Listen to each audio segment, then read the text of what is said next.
రాజశేఖర రెడ్డి గారి నాయకత్వంలో ప్రపంచంలోనే మొట్టమొదటిసారి, లేకుంటే భారతదేశంలో మొట్టమొదటిసారి, ప్రపంచం మనకే మళ్ళీ మాడుకోవచ్చు, శాచురేషన్ మోడ్ మీద ఇండ్లు కడతామని చెప్పిన ప్రభుత్వాలవి. రాజకీయం లేదు, పార్టీలు లేవు, కులం లేదు, మతం లేదు, మీలాగా పొలిటికల్ గవర్నెన్స్ లేదు.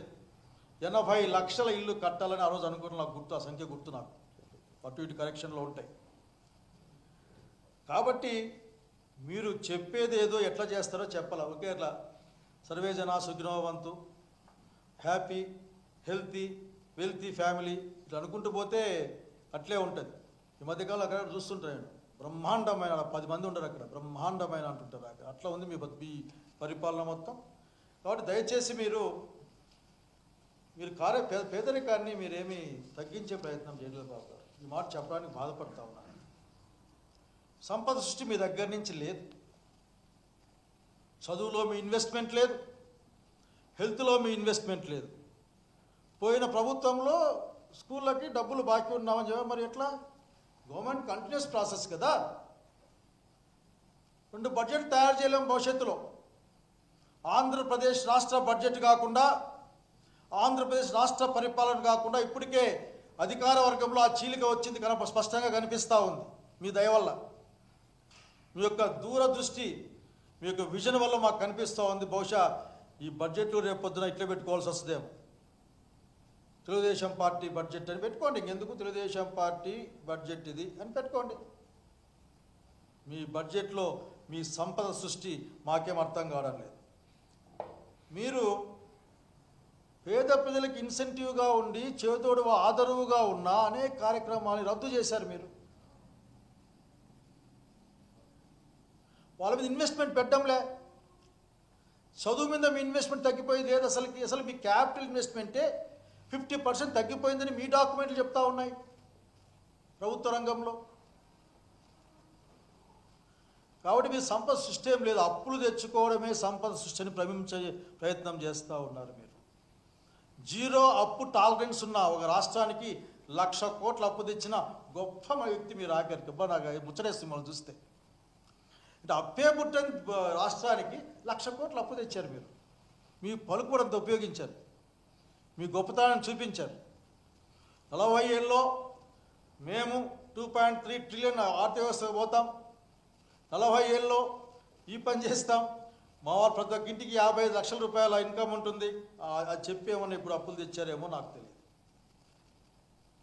ఆ రోజు అనేవాళ్ళు కదా మీరు చాలా స్పష్టంగా. వారు పరిగెడతా ఉన్నారు ఢిల్లీకి అప్పుల కోసం, ఢిల్లీకి అప్పుల కోసం అని.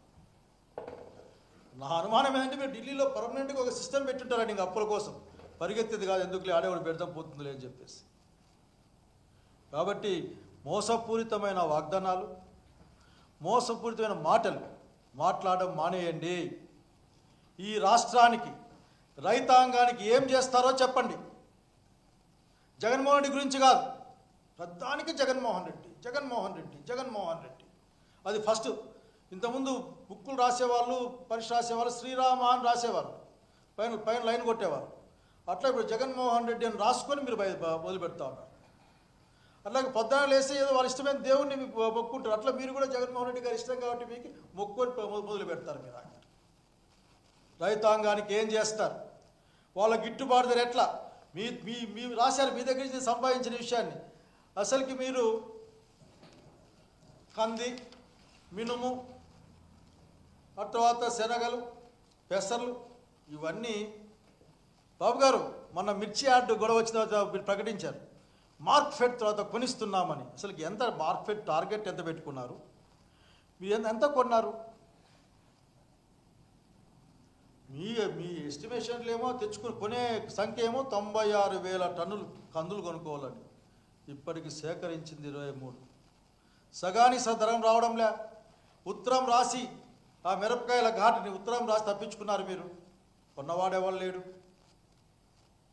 మరి ఎట్లా? మరి మీరు మీ దూరదృష్టి, మీ విజన్, మీ క్లెయిమ్ చేసుకునే విధానాల గురించి మీరు ఆలోచించుకోవాలి.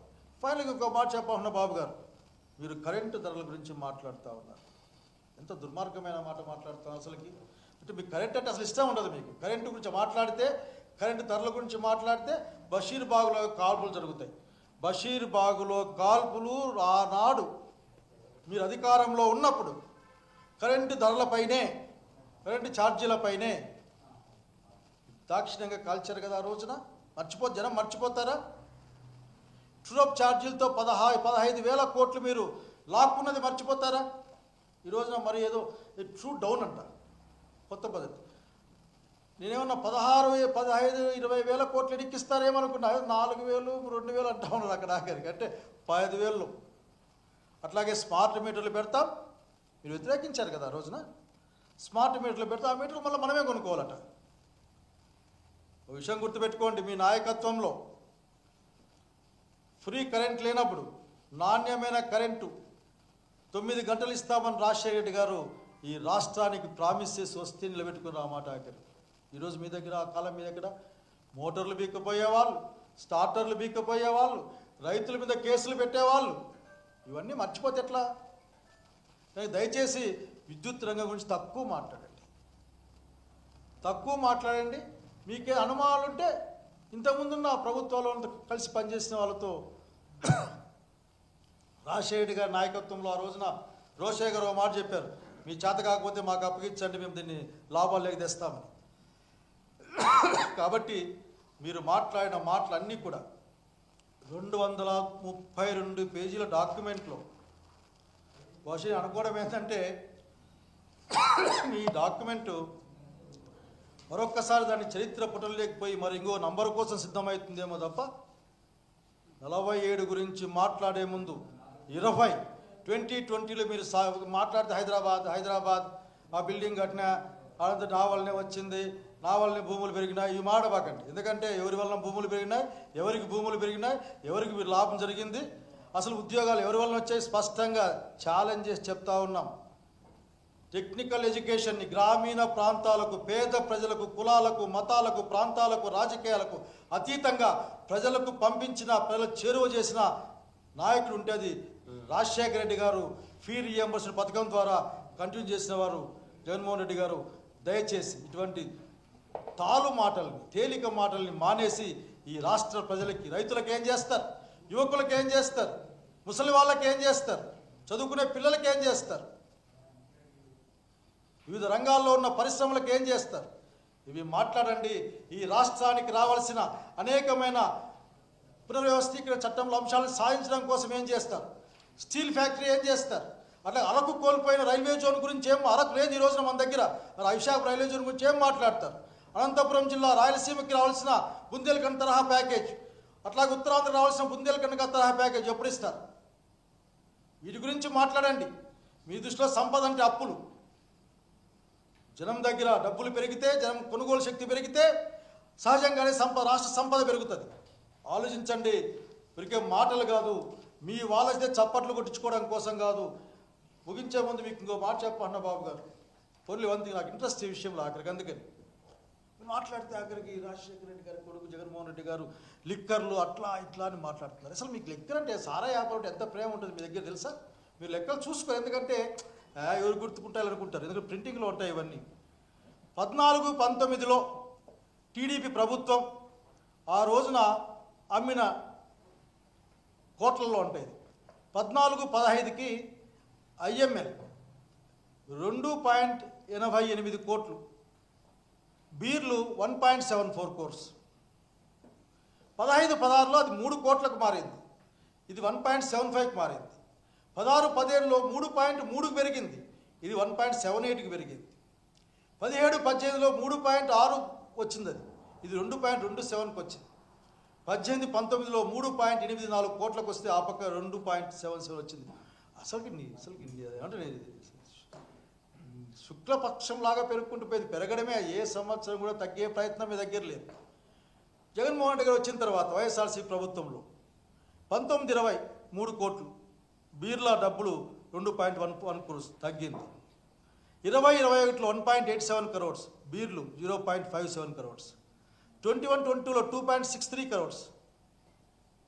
అంటే ఇట్లా తగ్గుతా అసలు మీ రేట్లు పెరిగే కొద్దీ పోయే కొద్దీ కాలంగా చివరికి ఇలా హయ్యెస్ట్ అమౌంట్ వచ్చేసాక వీళ్ళ దగ్గర వచ్చిన డబ్బులు ఏంటంటే అసలు వైఎస్ఆర్సీపీ గవర్నమెంట్లో 3.3 crores. ఎట్లా కనుక దయచేసి మీకు ఇంకోసారి గుర్తు చేస్తా ఉన్నాను, బాధ్యత కలిగిన ఆంధ్రప్రదేశ్ యొక్క పౌరుడిగా నా జీవితంలో మళ్ళీ చూస్తా అనుకోలేదు. నాణ్యమైన సారాయి అంటే నాణ్యమైన మద్యాన్ని చౌక ధరలకు అందజేస్తామని చెప్పిన ప్రభుత్వాన్ని మిమ్మల్నే చూశాను. మీకు ధన్యవాదాలు తెలియజేయాలో మిమ్మల్ని చూసి బాధపడాలో కూడా అర్థం కాని పరిస్థితి. దయచేసి ప్రజలకు ఉపయోగపడే విధంగా సత్యదూరమైన మాటలు వాగ్దానాలు మానేసి ప్రజలను ఇల్యూషన్లో పెట్టే విషయాలను మానేసి వాస్తవ పరిస్థితులపైన మాట్లాడమని ప్రజలతో మాట్లాడమని నేను రిక్వెస్ట్ చేస్తూ ఉన్నాను. ఆంధ్రప్రదేశ్ రాష్ట్ర ముఖ్యమంత్రి